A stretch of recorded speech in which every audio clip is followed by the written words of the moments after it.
데살로니가전서는 사도 바울이 쓴 편지입니다. 데살로니가 교회는 바울이 2차 전도 여행 중에 데살로니가라는 이 도시를 방문해서 세운 교회인데요. 이 데살로니가는 마게도냐에 있습니다. 지금으로 말하면 그리스 북부 지역에 있는데요. 사도 바울은 특별히 데살로니가 교회에 관한 사랑, 그리고 그들을 향한 매우 간절한 마음이 있었습니다. 이유가 있었는데요. 사도 바울이 데살로니가 지역을 방문해서 복음을 전하고 그리고 교회를 세우는 과정에서 데살로니가 교회 성도들은 그 누구보다도 말씀을 잘 받아들였습니다. 우리가 말씀을 가르치고 복음을 전하다 보면 어떤 사람들은 말씀을 잘 안 받아들이고 믿음이 잘 자라지 않는 그런 성도들이 있는가 하면, 반대로 어떤 분들은 말씀을 전하면 그 말씀을 잘 받아들이고 은혜를 받아서 믿음이 쑥쑥 자라는 것을 보게 됩니다.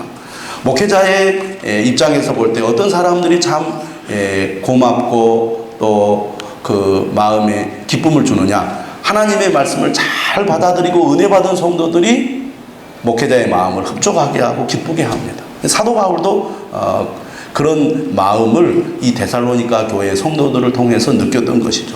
그런데 안타깝게도 이 데살로니가라는 도시는 유대인들이 이 사도 바울을 엄청나게 핍박을 했습니다. 그래서 도저히 머물러 있을 수가 없어서 데살로니가를 떠날 수밖에 없었던 것이죠.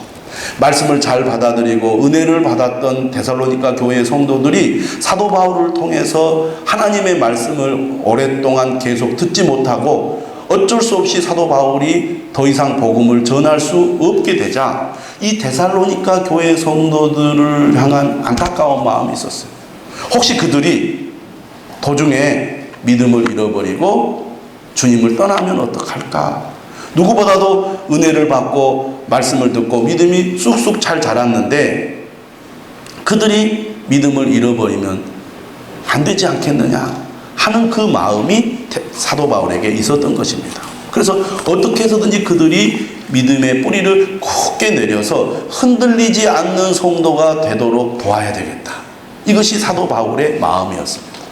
그러니까 사도 바울은 지금 데살로니가 지역을 방문할 수도 없고 데살로니가 성도들을 만날 수가 없기 때문에 마음에 조바심이 있었어요. 그래서 오늘 본문에도 보면 참다 못하여 라는 표현이 2번이나 나옵니다.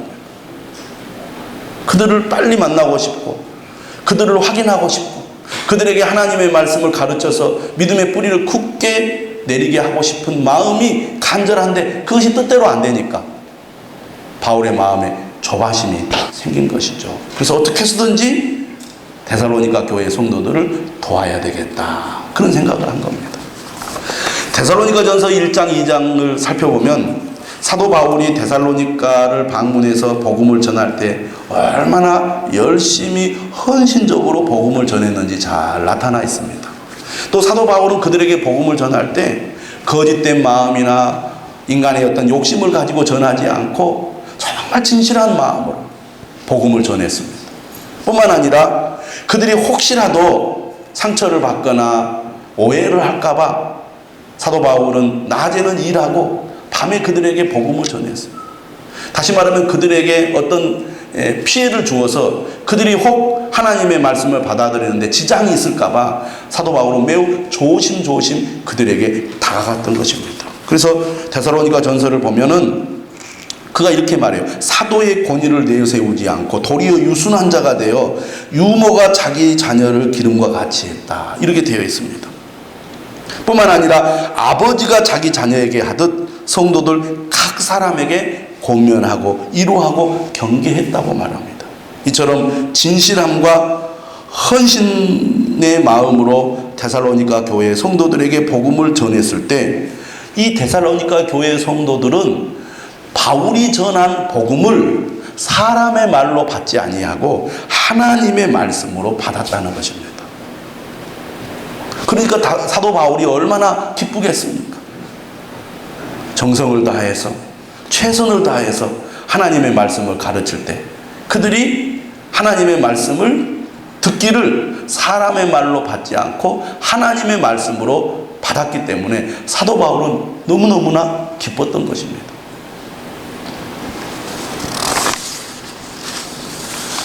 하나님의 말씀으로 받을 때 어떤 일이 일어났습니까? 2장 13절에 보니까 말씀이 믿는 자 가운데 역사했다고 되어 있습니다. 공동 번역을 보니까 이렇게 번역이 되어 있어요. 하나님의 말씀은 믿는 여러분의 마음속에서 살아 움직이고 있습니다. 저는 여러분들의 마음속에서 하나님의 말씀이 살아 움직이기를 주님의 이름으로 축원합니다. 여러분, 그리스도인들에게 가장 중요한 게 무엇입니까? 믿음입니다. 우리는 믿음으로 구원을 받습니다. 믿음이 아니면 구원을 받을 수가 없어요. 우리가 진정으로 구원을 받아 하나님께서 약속하신 영원한 천국을 여러분들이 누리기를 원한다면 믿음을 가져야 될 줄로 믿습니다. 우리는 믿음으로 구원을 받습니다. 뿐만 아니라 우리가 이 험한 세상을 살아가는 데 있어서 이 세상을 이기는 힘을 무엇으로 얻습니까? 믿음으로 얻습니다. 요한일서 5장 5절은 말합니다. 세상을 이기는 승리는 이것이니 우리의 믿음이니라. 여러분, 이 세상을 살아가면서 승리하는 삶을 살기를 원하십니까? 믿음을 가지시기를 바랍니다. 믿음만이 우리가 세상에서 승리할 수 있는 비결인 것입니다. 그러면 믿음이란 무엇입니까? 믿음이란 성경 말씀이 하나님의 말씀으로 믿어지는 것입니다. 저는 여러분들이 성경 말씀이 인간의 글이나 책이 아니라 하나님께서 우리에게 주시는 하나님의 말씀으로 믿을 수 있기를 주님의 이름으로 축원합니다. 그래서 성경이 하나님의 말씀이라고 믿는 사람은요, 성경을 절대로 소홀히 여기지 않습니다. 성경이 귀하게 여겨지는 거예요. 성경을 소중하게 여깁니다. 성경을 늘 가까이 합니다. 왜? 이 세상을 창조하시고 다스리시는 하나님, 나를 사랑하셔서 나를 구원하시는 하나님, 그 하나님께서 우리에게 주신 말씀이니 얼마나 귀한 말씀입니까? 하나님은 어떤 분이신가? 하나님은 내게 뭐라고 말씀하시는가? 하나님은 내게 무엇을 원하시는가? 관심을 가지고 성경을 읽고 또 읽고 묵상하고 또 묵상하고 하지 않겠습니까? 저는 여러분들이 그저 많은 책 중에 하나가 아니라 이 성경이 하나님께서 우리에게 주신 유일한 말씀으로 믿을 수 있기를 바랍니다. 할렐루야. 그러면 또 묻겠습니다. 그러면 이 강단에서 선포되는 설교는 무엇입니까? 어떤 분들은 예배당에 나와서 예배를 드릴 때 오늘 목사님께서 우리에게 좋은 얘기를 해주셨다, 이렇게 생각하고 여러분 예배당을 나가는 분들이 있을 것입니다. 오늘 목사님이 전하는 말씀이 참 좋았어, 우리 목사님 참 훌륭해, 아는 것도 많아, 이렇게 여러분들이 생각하고 나가는 분들도 있고, 어떤 분들은 아이고 목사님 말씀이 좀 지루하고 고루해, 무슨 말을 하는지 모르겠어, 시대에 뒤떨어진 것 같아, 목사님 생각이 이상한 것 같아, 이런 식으로 여러분들이 말씀을 듣고 나가는 분들도 혹 있을 것입니다. 근데 여러분, 이 강단에서 선포되는 말씀은 사람의 말입니까? 하나님의 말씀입니까? 말은 그렇게 할지 모르지만 속으로는 목사님 생각이겠지, 목사님 의견이겠지, 여러분들이 그렇게 생각하고 듣는 분들이 많을 거라고 생각이 됩니다. 여러분, 성경이 기록된 말씀이라고 한다면 설교는 선포된 말씀입니다. 목회자는 하나님의 말씀을 전하는 대언자입니다. 대언자라는 것은 목사는 자신의 의견이나 주장을 하는 사람이 아니라 하나님의 말씀을 오늘 이 시대의 성도들에게 전하는 사람이라. 그렇기 때문에 우리는 이 시간 예배를 드리고 또 말씀을 들을 때 목사님의 얘기를 듣는다고 생각하고 들으시기보다는 하나님께서 목회자를 통해서 우리에게 말씀하신다고 믿고 들어야 한다는 것입니다. 우리가 어떤 태도로 말씀을 듣느냐가 매우 중요하다는 거예요. 물론 설교자는 성경 말씀을 본래의 의미를 따라 바르게 전달할 책임이 있습니다. 그런 의미에서 설교자의 책임이 크죠. 하나님 앞에서 분명히 심판을 받게 될 것입니다. 그렇기 때문에 설교자는 끊임없이 하나님의 말씀을 연구해야 합니다. 뿐만 아니라 거짓 없이 왜곡하지 않고 하나님의 말씀을 전해야 할 것입니다. 그러기 위해서는 마음을 청결하게 해야 합니다. 탐욕이나 거짓에 오염되지 않도록 자신을 정결하게 하는 일에도 게으르지 않아야 할 책임이 목회자에게 있습니다. 그러면 성도들에게는 어떤 책임이 있습니까? 말씀을 듣는 성도들도 하나님의 말씀을 분별해야 할 책임이 있다는 것입니다. 목사님이 말했기 때문에 우리는 무조건 믿는다. 우리는 무조건 따른다. 그게 아니죠. 사도행전 17장에 보면 베레아 사람들이 나옵니다. 베레아 사람들은 간절한 마음으로 말씀을 받고 이것이 그러한가 하여 날마다 성경을 상고했습니다. 우리가 하나님의 말씀, 선포된 말씀을 들을 때 그 말씀을 잘 분별하는 것은 성도의 책임입니다. 목회자는 정말 하나님의 말씀을 바르게 전해야 될 책임이 있고 성도는 그 말씀을 분별하여 들을 책임이 있어요. 이 과정을 통하여 성도들은 설교자가 전하는 말씀이 사람의 말이 아니라 하나님의 말씀이라고 믿어야 합니다. 또 그렇게 하나님의 말씀이라고 믿어지면 마음을 열고 말씀을 받아야 될 줄로 믿습니다. 사람의 말로 받지 아니하고 하나님의 말씀으로 받는다는 것은 무엇을 의미합니까? 그 선포된 말씀에 순종한다는 것을 의미합니다. 만약 제가 전하는 말씀이 그냥 사람의 말이라면 여러분은 저의 얘기를 귀 기울여 들을 이유가 없습니다. 아마 무시할 것입니다. 여러분 선포된 말씀이 사람의 말로 들린다면 아마 여러분 들으면서 그런 생각할 겁니다. 목사님 얘기겠지 하고 무시할 거예요. 하지만 앞에서 선포되는 말씀이 하나님의 말씀이라고 여러분이 여겨지고 믿어진다면 여러분은 이 선포된 말씀을 두려운 마음으로 들어야 합니다. 그리고 제가 전하는 하나님의 말씀을 존중할 뿐만 아니라 순종해야 할 것입니다. 하나님의 말씀으로 받고 하나님의 말씀으로 믿고 하나님의 말씀으로 순종할 때 그 말씀이 여러분의 마음에서 여러분의 삶에서 살아 움직이게 될 줄로 믿습니다. 인간 대 인간이라면 여러분이 저의 말이나 권면이나 요청을 들을 이유가 어디 있겠습니까? 또 그런 생각을 하신 분들은 목회자가 하나님의 말씀으로 권면해도 예 알았습니다 하고 한 귀로 듣고 흘러버려요. 그러나 하나님의 말씀이 얼마나 귀하고 또 하나님께서 목회자를 통해서 우리에게 말씀하신다고 믿는다면 그 권면을 우리가 절대로 허투루 들을 수가 없는 것입니다. 데살로니가 교회 성도들은 믿음이 좋은 사람이었습니다. 사도 바울이 전하는 복음을 잘 받아들였어요. 그렇기 때문에 그들은 고난 가운데에서도 믿음을 지켰습니다. 사도 바울이 오래 머무르지 않고 떠났음에도 불구하고 그들은 그리스도를 버리지 않았어요. 여러분 한번 생각해 보세요. 데살로니가 교회 성도들은 믿음 생활을 시작한 지가 그리 오래되지 않았습니다. 그런데 그들은 믿음 생활을 시작하면서부터 어려움을 겪었어요. 특히 복음을 전하는 사도 바울이 계속 박해를 받았습니다. 견디다 못해 그곳에 머무르지 못하고 떠나야 했습니다. 인간적인 마음이라면 어떻게 우리를 버리고 떠나? 우리 이렇게 힘들게 믿음을 지키고 있는데 자기 혼자 살려고 우리 도시를 떠나면 어떡해? 이렇게 생각할 수 있잖아요. 바울도 떠났으니 나도 하나님을 떠날 거야. 나도 교회를 떠날 거야. 그럴 수 있잖아요. 그런데요, 이 데살로니가 교회 성도들은 믿음이 제대로 들어갔어요. 믿음이. 그 증거가 뭐냐? 사도 바울이 데살로니가 교회를 떠날 수밖에 없을 때 이 데살로니가 교회 성도들이 바울을 피신시킵니다. 목사님 어서 떠나십시오. 떠나셔야 됩니다. 이 교회는 우리가 지키겠습니다. 우리가 흔들리지 않고 이 믿음을 지키겠습니다. 어서 떠나십시오.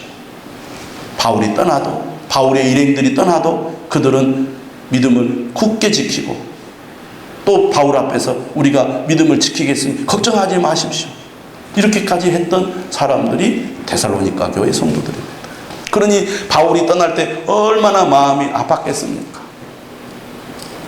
아마 그들을 떠나면서 마음이 편치 않았을 거예요.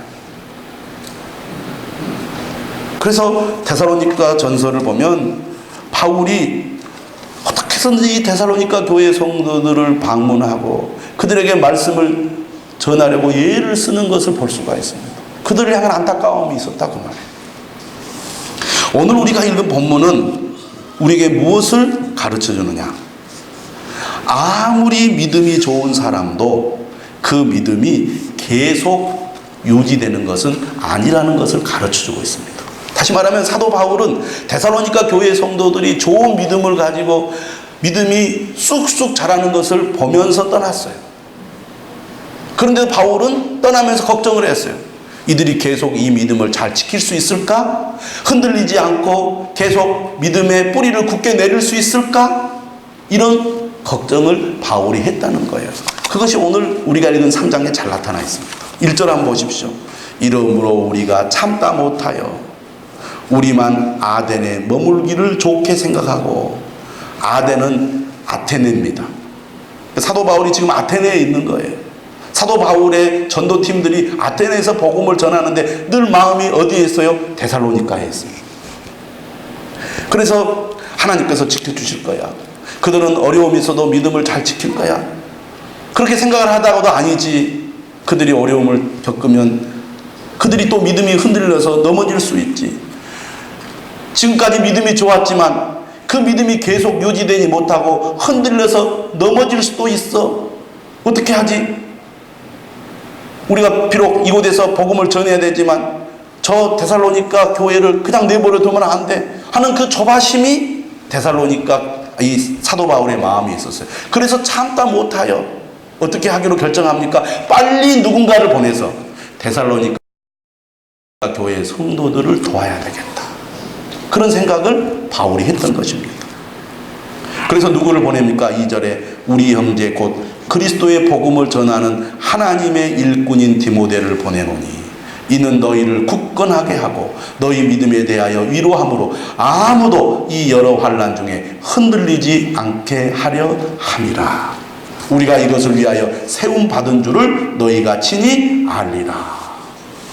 데살로니가 교회 성도들은 하나님의 말씀을 잘 받아들였고, 그리고 믿음의 확신을 가졌고, 믿음의 뿌리를 내리고 굳건하게 잘 성장하고 있었지만 이들을 그대로 내버려 두면 더 큰 환난과 어려움이 왔을 때 반드시 무너질 수 있다. 이런 생각을 사도 바울이 했던 것입니다.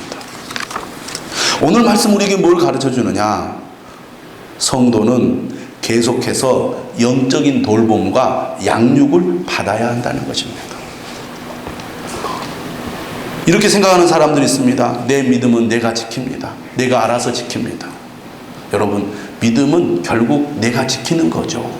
그렇지만 믿음은 나 스스로 온전히 지킬 수 없다는 것을 우리가 알아야 합니다. 믿음을 스스로 지킬 수 있다면 교회가 왜 필요하겠습니까? 왜 주님께서 교회를 세우셨겠습니까? 믿음은 스스로 혼자 지킬 수 없기 때문에 교회를 세우셨고 영적인 지도자를 세우신 거죠. 그러므로 스스로 믿음을 지킬 수 있다는 그런 생각을 내려놔야 됩니다. 겸손한 마음으로 내가 양육을 받아야 된다. 좋은 양육자로부터 우리가 말씀을 배우고 말씀을 듣는 일을 계속할 때 우리의 믿음이 뿌리를 내릴 수 있다. 그리고 흔들리지 않는 성도가 될 수 있다.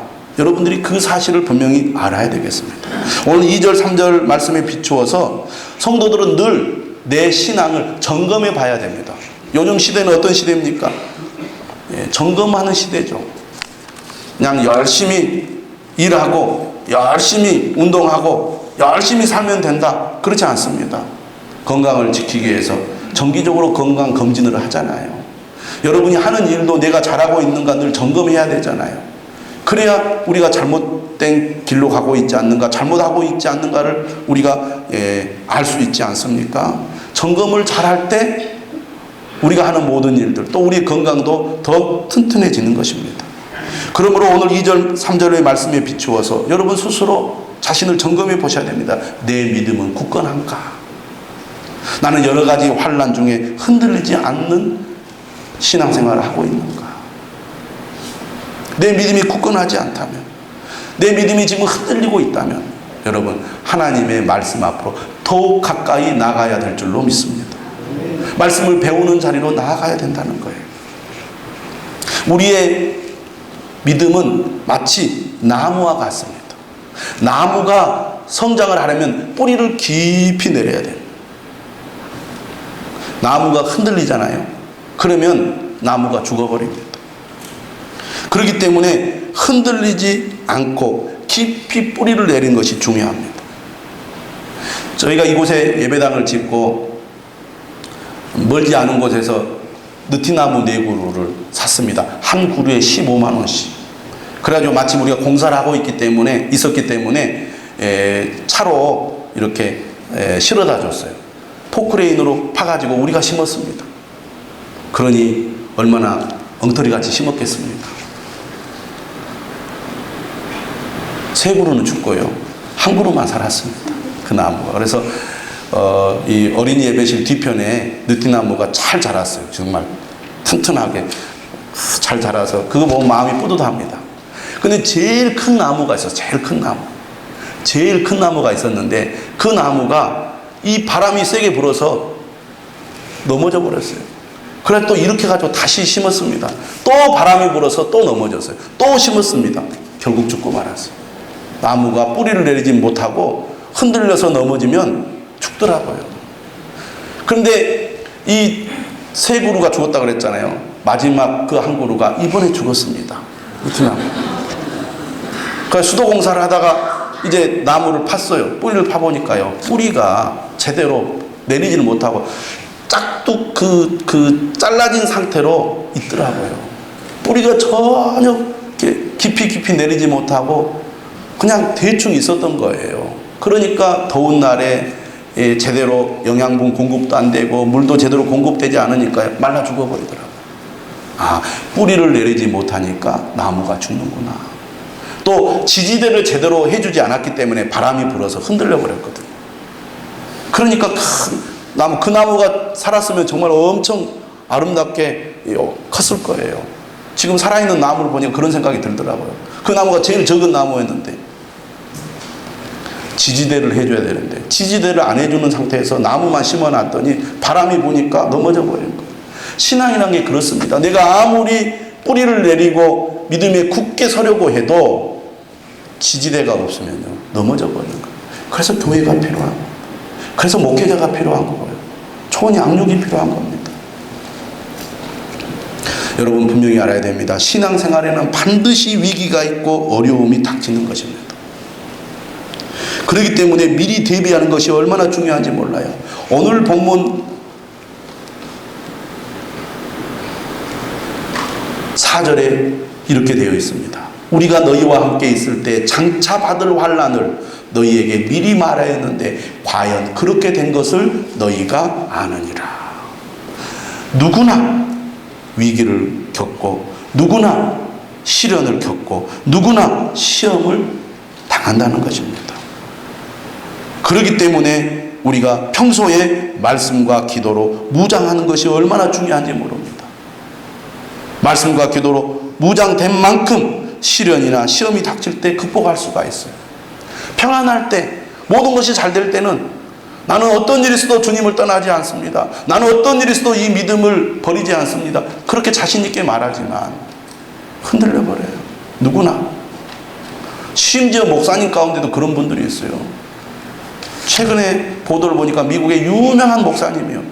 유명한 저자, 책을 쓴 저자가 나는 이제 그리스도인이 아닙니다. 그렇게 말을 해요. 그런 일이 있다고 말입니다. 믿음이 좋은 사람도 우리가 지속적으로 늘 주님의 말씀의 자리로 나아가 늘 은혜를 받고 말씀을 늘 공급받지 않으면 누구든지 흔들릴 수 있어요. 성도들을 보면은요, 이상하게 이 틈이 생기면 그 틈을 통해서 믿음이 흔들리더라고요. 그래서 많은 목사님들이 어떤 걱정을 하느냐, 명절을 지낼 때 걱정을 해요. 여러분, 명절을 보낼 때 여러분의 믿음이 약해지지 않도록 조심하십시오. 이상하게 설 보내고 오고 추석 보내고 오고 믿음이 약해져가지고. 그래서 독한 목사님은요, 명절에 부흥회를 합니다. 추석 부흥회, 설 부흥회. 왜? 성도들이 명절만 세고 오면 안 믿는 가족들, 친척들 만나가지고 믿음이 다 흔들려가지고 오는 거예요. 이 무더운 여름, 정말 밖에 나가서 숨쉬기도 힘들 정도로 무더운 여름입니다. 분당의 어느 교회를 보니까요, 이 무더운 여름에 부흥회 하더라고요. 이열치열 부흥회라고. 왜? 무더운 여름에 몸이 나태해지고 마음이 나태해지면 나도 모르게 믿음이 나태해지는 거예요. 그래서 내 믿음이 얼마나 약해져 있는지 스스로도 잘 몰라요. 잘 믿다가 넘어지면 얼마나 안타까운 일입니까? 5절에 그렇게 말해요. 이러므로 나도 참다 못하여 너희 믿음을 알기 위하여 그를 보내었노니 이는 혹 시험하는 자가 너희를 시험하여 우리 수고를 헛되게 할까 함이니. 믿음이 좋은 사람도, 뿌리를 잘 내린 사람도, 굳건하게 서 있는 사람도 더욱 뿌리를 내리고 더욱 굳건하게 서지 않으면 언제든지 바람이 불어서 넘어질 수 있다는 것. 그래서 그 믿음을 잃어버릴 수도 있다는 것을 우리가 알아야 됩니다. 그래서 늘 겸손한 마음으로 늘 주님을 의지해야 되는 거예요. 그래서 바울은 오늘 참다 못하여 디모데를 데살로니가에 보냈습니다. 지금같이 교통이 좋은 시대가 아닙니다. 가다가 위험을 당하고 목숨을 잃을 수도 있는 그런 시대예요. 한번 다른 지역으로 사람을 보낸다는 게 쉬운 일이 아니었습니다. 그럼에도 불구하고 사도 바울은 어떻게 해서든지 데살로니가 교회 성도들이 믿음이 더 자라고 믿음이 더 굳건해지기를 바라서 디모데를 보낸 것이죠. 그리고 디모데로부터 데살로니가 교회 소식을 듣습니다. 7절에 보니까 바울이 뭐라고 말하냐면 너희 믿음으로 말미암아 너희에게 위로를 받았다. 사도 바울이 그렇게 말합니다. 그러면서 8절에 하는 얘기가 그러므로 너희가 주 안에 굳게 선즉 우리가 이제는 살리라. 안심이 된다는 거예요. 걱정을 너무너무나 했는데 디모데를 통해서 너희 믿음이 뿌리를 내리고 굳게 서가는 모습을 보니까 이제 내가 안심이 된다. 성도는요, 목회자는 성도가 말씀에 뿌리를 내리고 믿음이 자랄 때 가장 행복하고 마음이 든든합니다. 성도들이 마음이 흔들리고 믿음이 흔들릴 때 얼마나 마음이 괴로운지 몰라요.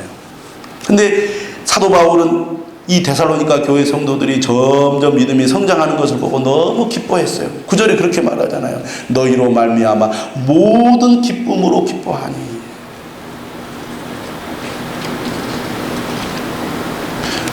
우리가 말씀을 가까이 하는 목적은 주 안에 굳게 서기 위해서입니다. 주 안에 굳게 설 때 은혜가 충만하고 믿음이 충만하게 되죠. 은혜 받은 사람, 믿음이 충만한 사람은 어떤 특징을 가지고 있습니까? 6절에 보니까요, 하나님의 말씀 듣는 것을 간절히 원한다는 것입니다. 6절에 그렇게 말하죠. 지금은 디모데가 너희에게로부터 와서 너희 믿음과 사랑의 기쁜 소식을 우리에게 전하고 또 너희가 항상 우리를 잘 생각하여 우리가 너희를 간절히 보고자 함과 같이 너희도 우리를 간절히 보고자 한다 하니. 저는 이 구절을 읽으면서 어떻게 제 마음과 똑같다는 생각을 했습니다. 저는 여러분들을 간절히 보고자 하는 마음이 있습니다. 저는 여러분들도 저를 간절히 보고자 원하시기를 바랍니다. 아멘 좀 크게 하세요. 자, 여러분 저와 함께 말씀을 나누십시다. 그러면 다 도망가요. 저는 여러분을 보고 싶어가지고 여러분과 같이 얘기하고 여러분과 같이 하나님의 말씀을 나누고 여러분과 같이 기도하고 싶은데 여러분은 그냥 뒤도 돌아보지 않고 그냥 도망갑니다. 근데 은혜를 받으면요, 말씀을 듣고 배우는 것을 즐거워해요. 우리가 지난 한 주간 성풍의 성회를 가졌습니다.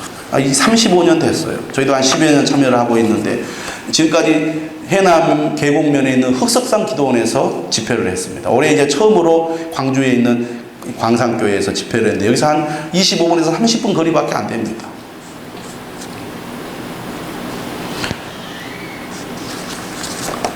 제가 밴드를 통해서 사진을 여러분들에게 보여드렸습니다. 안 보신 분들은 한번 보시기 바랍니다. 예배당이 꽉 찼어요. 우리 교회보다는 한 4배는 큰 예배당입니다. 그런데 얼마나 더웠습니까? 그런데도 사람들이 말씀을 듣기 위해서 모여드는데 얼굴 표정을 보니까 그냥 행복한 표정이에요. 제가 그걸 보면서 느꼈습니다. 사람은 말씀을 들을 때 얼굴에 기쁨이 있구나. 믿는 사람들은 말씀을 늘 들어야 기쁨이 있어요. 행복해요. 여러분, 거기에 참여하는 분들도 다 직장 생활하고요, 다 자녀들 기르고요, 다 바쁘고 분주해요. 그런데도 말씀을 듣기 위해서 부랴부랴만 옵니다. 와가지고 찬송하고 기도하고 말씀을 듣는데 얼굴에 기쁨이 가득 차 있는 것을 제가 느꼈어요. 여러분들은 언제 얼굴에 기쁨이 가득 차 있습니까? 퇴근하고 집에 가서 에어컨 틀고 텔레비전 틀어놓고 재밌는 프로를 보면서 이렇게 웃잖아요. 그게 우리의 일상 아닙니까? 근데 정말 믿는 사람들은요, 하나님 앞에 나와서 예배를 드리고 말씀을 듣고 은혜 받는 것이 일상이 되어야 된다는 거예요. 그것이 기쁨을 줘요. 텔레비전 보면 물론 스트레스는 잠깐 해소가 되고 마음의 걱정이 잠시 사라질지는 몰라도 그것이 우리에게 힘을 주지는 않습니다. 근데요, 말씀을 듣고 은혜를 받으면 힘이 나요. 어려움을 극복할 수 있는 힘이 생긴다, 그 말입니다. 저는 여러분들이 오늘 6절의 말씀처럼 하나님의 말씀을 간절히 사모하는 그런 성도가 되시기를 바랍니다. 그래서 오전에도 나오고 오후에도 나오고 새벽에도 나오고 나올수록 기쁨이 생기고 힘이 나는 거예요. 그게 성도다, 그 말입니다. 오늘 사도 바울은 데살로니가 교회를 살리기 위해서 디모데를 보냈습니다. 그리고 이제 안심이다, 기쁘다, 너희들 이제는 믿음이 잘 뿌리를 내리겠구나 하고 사도 바울은 그렇게 감사했어요. 근데 그것으로 끝나면 얼마나 좋아요. 10절의 말씀, 결론입니다. 재밌어요. 주야로 심히 간구함은 너희 얼굴을 보고 너희 믿음이 부족한 것을 보충하게 하려 합니다. 디모데를 보내서 말씀을 양육한 것으로 바울이 여기서 멈추지 않는다는 겁니다. 여러분이 디모데를 통해서 믿음의 뿌리를 내리고 굳건하게 서 있는 것을 보니 이제는 내가 가서 너희 부족한 것을 더 채워주고 싶다. 이게 사도 바울의 마음이었다는 거예요. 그래서 사도 바울이 그렇게 기도하는 거예요. 11절에서 하나님 우리 아버지와 우리 주 예수는 우리 길을 너희에게로 갈 수 있게 하시오니 하나님 제발 길을 열어주셔서 데살로니가에 또 갈 수 있게 해주십시오. 이렇게 기도하는 거예요. 은혜 받은 것으로 머무르지 말고 더 큰 은혜를 사모하시기를 바랍니다. 말씀을 듣는 것으로 만족하지 말고 또 말씀을 듣기를 사모하시기를 바랍니다. 언제까지 그렇게 해야 됩니까? 13절 하나님 우리 아버지 앞에서 거룩함에 흠이 없게 될 때까지 우리는 끊임없이 은혜의 자리, 말씀의 자리, 믿음의 자리로 나와야 될 줄로 믿습니다. 그래야 한 사람도 흔들려 넘어지는 자가 없이 믿음의 뿌리를 내려 굳게 서서 기쁨으로 승리하는 저와 여러분들이 되시기를 주님의 이름으로 축원합니다. 우리 다 같이